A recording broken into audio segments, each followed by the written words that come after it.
So you wanna be a picture book writer, then you gotta write picture books.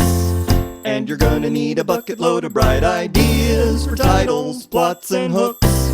If you're partial to prose or you're raring to rhyme, then repeat after me, it's a challenge, but I'm gonna tackle each story 1 month at a time with 12 by 12. Hi, everyone, and welcome back to the 12 by 12 Picture Book Podcast. I'm Julie Headland, published picture book author and founder of the 12 by 12 Challenge. Also here with my right-hand woman, Kelly Panique. And we are joined today by author, illustrator, and founding member of 12 by 12, Julie Rowan-Zoch. And this is what we're calling an after party from a webinar. And I believe this is our first after party episode. And what that means is after we've had a webinar guest come and talk about whatever topic they're speaking on, we're going to come back into the green room and chat just a little bit more on a topic that we feel that we wish we could have covered in more detail but didn't have enough time. And today's webinar topic was Ask a Bookseller, because in addition to being the author illustrator of lovely picture books like I'm a Hare, So There, and the illustrator of picture books Lewis and Stopping by Jungle on a Snowy Evening and more, which you can find on Julie's website, she is also a bookseller at an indie bookstore in Fort Collins called Old Firehouse Books. So we talked in the webinar about what authors need to know about booksellers and the behind the scenes on how books get reviewed and purchased. And we also talked about what makes great read alouds for story times at booksellers. And for those of you who may be listening, if you're not on watching this on YouTube, we're laughing a little because Kelly's dogs. Speaking of behind the scenes, I have two dogs that are wrestling directly behind me. If you're watching this on YouTube, you're getting quite a show between Duke and Whiskey back there wrestling. But Kelly, you had a question that you wanted to ask. Yeah, I'm going to call the after parties Kelly gets to ask a question, because when you're a panelist in Zoom, you can't actually use the Q&A box. So I'm constantly like texting Julie and like, please ask this, please ask that. And sometimes it works and sometimes it doesn't. So, but I know from working with so many of our members, and one of the questions that always comes up when we ask about bookstore events is, how do I book that? And what do I say? How do I approach a bookseller? And in the webinar, you said, well, the first thing is to, be a customer, like be somebody, get to know them long before your book comes out, be a regular who comes in there and talks to them about books in general, not just trying to sell your book. So I guess the question is then, like, but practically, like, how do you recommend somebody approaching you in person for an event? And is there ever a time when that somebody turns you off and you're like, no, I'm not doing an event with that person? Like, so just more of like how to do the actual approach of talking to a bookseller about doing an event. Okay. One of the things I would suggest beforehand is doing a little research. Almost every bookstore has a website, and they may have information for that on their website. Possible. And when you do come into the store, as Julie had mentioned in the webinar, having a sheet with the information about your book, that's great to have as a handout. But remember, when you're walking into the bookstore, if it's busy, that's not the right time. Maybe just leave and come back later, or also look around and see who's behind the counter. If you see there's a lot of discussion going on, leave them their space as well. But you have to remember that most of the people working in bookstores, most of the booksellers, not necessarily the buyers or the event managers, the owners, but most of the booksellers are making minimum wage. Just remember that. It is important to know that, right? They haven't been trained necessarily to be the best bookseller. They may have 13 years of experience, which is great, but they could be brand new, or they could be somebody who's just doing this an in-between gig. So just keep that in mind. It's still a retail business. Oh, I would ask personally for either the events manager or a store manager to speak to. Just because you're already saying that you understand that there's not necessarily a hierarchy, but there's somebody who might be available who has a little more knowledge on the subject. We happen to have an events manager. So generally when people out of town say, hey, Julie, I'm going to be in Fort Collins. Who do I talk to at the store? I'll always say, why don't you email the bookstore first with the events manager email address and ask them if there's a time that you could come in and talk to them. So this way you've prepared, showing that you're acting professionally as well. Because we will not only get people who are traditionally published, but people who self-publish, people who haven't published yet and just want to know how to publish a book, come into the store and ask that question. So, okay, the biggest question we actually get is where's the bathroom? but so don't start off with that one. But yeah, to start off, trying to show that you've maybe done a little bit of research beforehand so that you're not looking to waste their time with questions that you should know more about, possibly. I would say that looks good. Do booksellers prefer a pre-order campaign or an in-store event, or Pre-order campaigns is almost always more successful if you live nearby, as well as a book event if you live nearby, because you're going to have your friends and your families ordering your books. Yeah, and you can go in and sign them. Absolutely. Like you can tell people, if you want a personalized version copy of my book, buy it from X bookstore, and Yes. I'll be signing them. I have that on my website with a link for each book as well. Right. That's okay. if you want to personalize. So that leads me to another question I was thinking of. And do you notice a difference when an author is actively promoting your store on social media, like when they have their event and they're doing the pre-order? If they tag us. If they tag you. So then do you share and then likewise, but do you see like an effect of that social media post, or can you tell? We have had, I'm not sure exactly who's in charge right now, but we have had a social media manager in that sense. Somebody's really paying attention to that. And I cannot say that we've been particularly successful with that. I think we could do more ourselves, but that's, again, you know, a lot of that time you usually want to do when you're at home, not necessarily while you're in the bookstore, because you're being constantly interrupted by customers. So it's a little bit tougher to get that done, especially at that if you don't have a designated social media manager. But yeah, tagging for sure, because even for myself, I always say, or I'll say another author is giving a talk about their new book, and I'll say in the comments on Instagram, yeah, we have that available for sale at over. That's because I'm I'm an author myself, and so therefore I want to help them in any way I can. But that's something you can do as as an unpublished author, just to help. Right. So it's sort of part of like being a good literary citizen / community member. So for instance, if you go into a bookstore, like Julie Headland, walk into Firehouse Books, and maybe I'm going to buy a couple books, or I'm going to, scan the shelves of, look at this cute children's book section or whatever, and post that on social media and tag you. Does the bookstore notice that, and would they remember you later if, you say, yeah, it would help if you put the conjunction between the book title and the author, because that's easier for us to remember because we might not remember the author's name. We might also not remember the title just in our heads, but we will probably remember the visual. So if you're posting it, hi, I'm standing in this bookstore, look, they've got my book on the shelf. Why not? Right. Yeah. Great idea.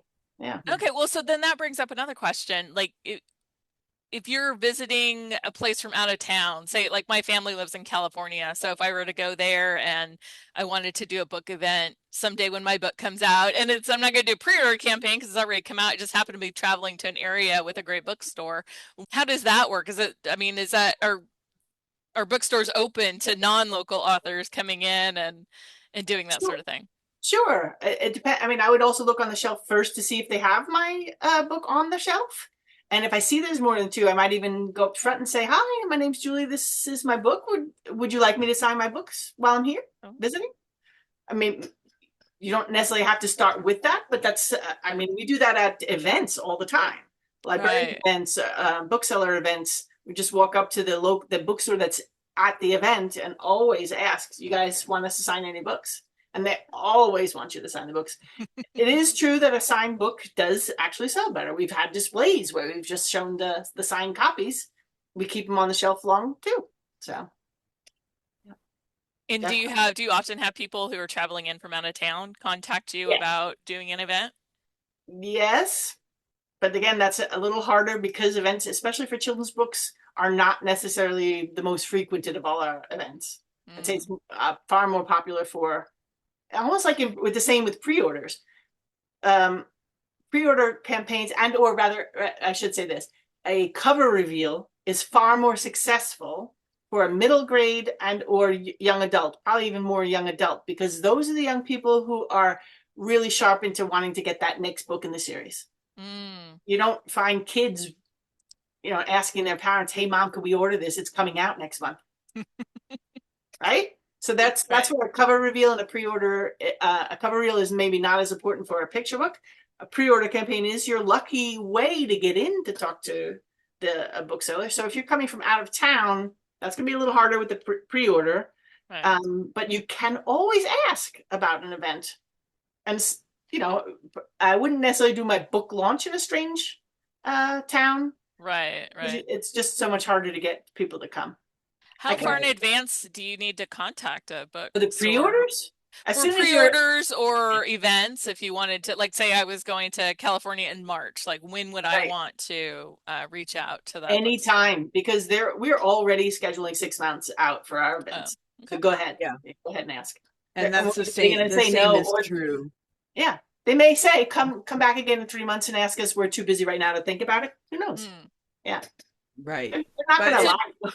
Julie, you've done pre-order campaigns, so do you have to like wait until the book is available for pre-order before you approach somebody about it, or how does that work? yes, and I was lucky with my last two books, both because the publisher arranged the pre-order campaign with the bookstore, although it was my contact at the bookstore that they were reaching out to, so they did already know me and whatnot. But if you're doing, it's not rocket science, right? If you approach a bookstore that you have a relationship with and you say, I want to do a pre-order campaign here where I will send everybody who wants a personalized copy of the book to you, and then I'll come in and sign them. So that's the key thing.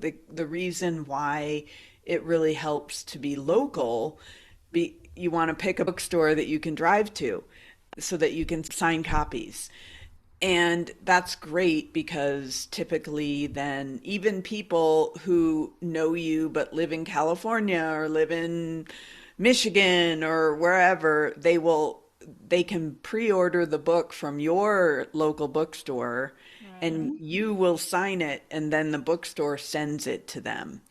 Yeah. But it has to be available for pre-order so that they can actually pay for the book and order it. It doesn't work like, here, I'm going to send you money and have you hold it until this book is out. So I would recommend waiting until both the book is available for pre-order and the cover has been revealed and the information from the publisher is on the all the book selling sites, because you Okay. don't want So like, then they can go and research it themselves and not just take your word right, for it. you don't want like cover to come, empty cover with no book description. Oh, right, right, That's not right. going Okay, to that makes that's not sense. going to inspire anybody to want to buy the book, I don't think, unless they really really love you.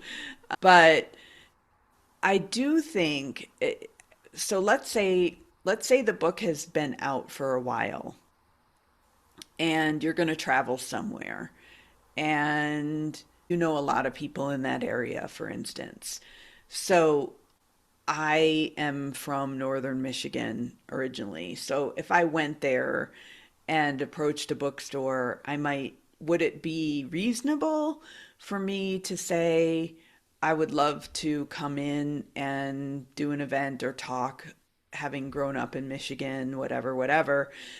And if you want to offer my books for sale as a special, like personalization, whatever, whatever, I'd be happy to sign any books, even if the people don't come to the event. Is that something that would be reasonable?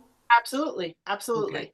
And if, especially if it's a book that the buyer or the events manager is aware of, they're going to be far more open to that. I would also, at that time, because you're traveling that far anyway, ask if they have connections with the local bookstores to set up School to set up visits. classroom visits, because that will also generate sales for them too. Right, right, Yeah, right. yeah. Yeah, that's great. Mhm. Um, So is there Kelly, ever a time that you would not do an event with an author? I wouldn't suggest. No, I don't think there is necessarily, unless December's the tough one, right? Because that's our biggest sales Sure. month, so we're not going to book. We're generally not booking any events in December. Right.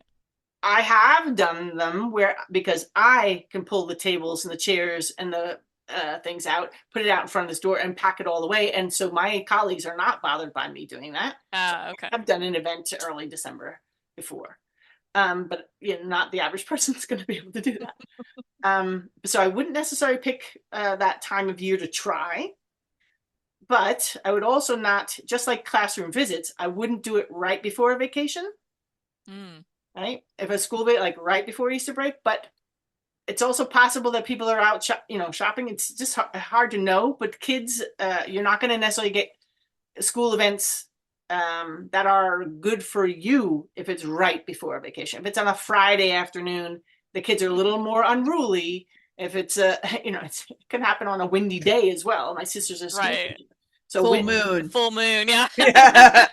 All the teachers say the full moon is yeah, Yeah. like windy really day is just as Day bad. day And we after come from windy Halloween. place. right. Day after Halloween, very Yeah, bad. yeah. Right. So Right. keep those things in mind. It apply if you're going to be asking about kids to come to these events, then you want to keep that in mind as well. Yeah. Right. Right. Saturday mornings, there's more soccer games than Saturday afternoons. You know, That's a just good tip. That's yeah, a really good tip. yeah. Good to Yeah. know. What about Sundays? Do you guys do events on Sundays, or We do you we see do them. attendance? We'll do them every day because we are open every day. So it depends more on the author when they can and cannot come. But yeah, it's so much harder for the bookstore to do the legwork for you to getting people in. If Oh, they okay. they may just be really good at events and have a popular crowd that comes in, but that's, something you'd have to, I would look on their social media sites and see what they're promoting, right? If Right, they're right. promoting a bunch of them, then you know that the local crowd is into that because that's what they're promoting. Yeah. Right. That makes Right. sense. And then if you're sharing their events and then like it's all it's all a reciprocity Yeah, circle. right. And if you're planning that trip to Northern Michigan, are you looking on their social media a month ahead and liking things and making comments? Oh my gosh, that's one of my favorite books, Right. stuff like that. Why not? You're making connections. Making connections. And it's free. It's not like you have to go. Exactly. I mean, it's Yeah. a free way to build, kindness Yeah. and connection and exposure for both of Yeah. you. So, And I mean, that's something we probably all do or all think about. When somebody else asks to be my friend or I want to follow somebody, I don't just follow them. I go in there and I like a couple things because why should they care if I'm following them if I'm not trying to engage with them? And I never ask a question, and yet there are people who do this. They ask for your friendship on Facebook, you accept it, and then they ask you if you would review their book or something like that. Hello, let's It's be friends first. could you buy me dinner at least? right. I mean, it amazes me that people still do that Yeah. because we've been saying for how long social media has been around. Like, don't be that person. Yeah. Don't be the person who has your DM set up so that if somebody accepts your friend request, they automatically get a DM from you, at, saying buy my book or Right. review my book or whatever. You Yeah. know, it's like you build build relationships, Yeah. and it is not a good way Mm-hmm. to Yeah. approach or to sell or Mhm. anything, And really. I'm just remembering that when we went to go see the Red Queen the very first time, the Yeah. bookstore, yeah, I knew how long it was Wait, going to what's the take. Red Queen? Sorry, the Red Queen is a bookstore in Lafayette, Oh, right okay. In near where I Colorado. live in Boulder. And Julie and I met there for chit chat and coffee and whatnot. And it's spelled Reed Red. So it's like the Oh, okay. Red Queen. I Got it. in my head I pronounce it the Reed Queen The Okay. Reed Queen. because when I hear the Red Queen, it makes me think of like Margaret Right, right, Tudor and right. I'm whatnot. sorry But to interrupt your that's story, all right. Roso. I was just like, I don't know what that is. I don't know our listeners will know what that is. Yeah. So But when we were there. we met there in the spring or early summer, and I grow flowers around my house, so I made a tiny little bouquet and I brought it in with me. And I said, "It's my first time visiting your store. I work up in Fort Collins at the bookstore, and we're local authors. I'm meeting my friend here, and I just thought I'd bring a little something to say hi." And they Aw. were like, "Oh my god!" I don't know that they were going to remember who I was, but if they see my face again, maybe it'll ring a bell. Who knows? But it lets you start a whole nother conversation, right? Right, right. Yeah. Yes, and it's nice to be nice to people. Yeah. Yeah, It feels absolutely. good to just be a decent person and give somebody a compliment or give them a little, boost. Yeah, Yeah. yeah. No, And I generally like even like when I go to the grocery store, I say thank you to the, thanks for working today or, just I mean, I've worked retail and it wasn't a nice little independent bookstore. So I've been on the other side of that. And a little kindness goes a long way because, they may have the customer before you may have just been a terrible person, and there's just so much darkness in the world that I think anytime we can do something a little Yeah. kind for our booksellers or anyone else, we And should we take and we still advantage have of that. we still have customers who walk up there talking on their phones. mhm. You know, Another thing so I follow a lot of indie bookstore folks and librarians, but indie bookstores on TikTok. And one of the things that they always say is people coming in and scanning, barcodes or taking a picture of the book. And then because it's obvious, they're going to go and then buy that on Amazon, you not know? only obvious, some customers actually say it. "Oh, you Yeah. don't have it? All right, I'll just go to Amazon." Like, Yeah. yeah. So that I would in the past sometimes take pictures of covers, not because I was going to go buy from Amazon, because I really, really try not to buy books from Amazon unless I absolutely need it, like the next day for some reason. But because I want to remember that title, because I'm not going to buy like 50 books that day. But now I a little surreptitious about it because I don't want them to think that I am that person, you Right. know. Um, so yeah, don't be that person. And if you are going to, you don't have to buy a book to try to arrange a visit or an event. But if you can, it's just a nice, if you're going to buy that book anyway, or you see a book that you would like to own, buy it from them, talk to them, tell them, leave your sell sheet behind, all of those things. It's like building it one relationship at a time. And they will hand sell your books if you're nice to them.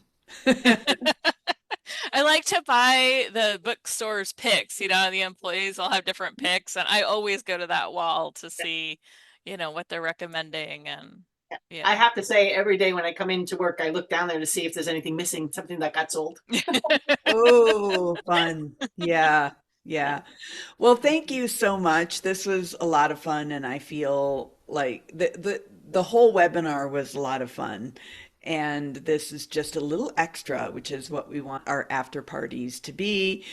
And for our listeners, if you want the whole webinar after hearing this conversation, you can get 25% off by going to 12 by 12 challenge. That's 12x12 challenge.com/Rozo, which is ROZO,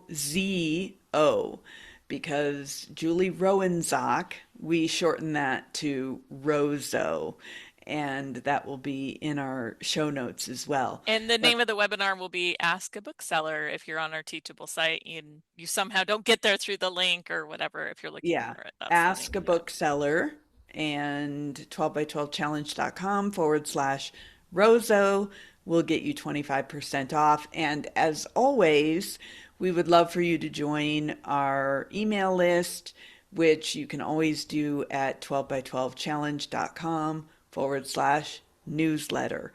That will keep you up to date on our book chats, the podcast, the freebies that we put out to you with extra information.